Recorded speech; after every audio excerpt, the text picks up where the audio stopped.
السلام عليكم ورحمة الله وبركاته. كده عملنا سندوتشات التونة بالتوست زي ما انتوا شايفين حلاوتها، بالجبنة الشيدر ومن غير الجبنة. شايفين حلاوتها وجمالها.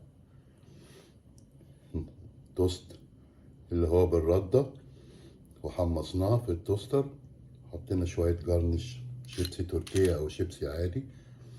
زي ما انتوا شايفين الساندوتش جميل وطعم ومليان. وعملنا كمان السندوتشات بالعيش الفرنساوي زي ما انتوا شايفين، مليان وحلو.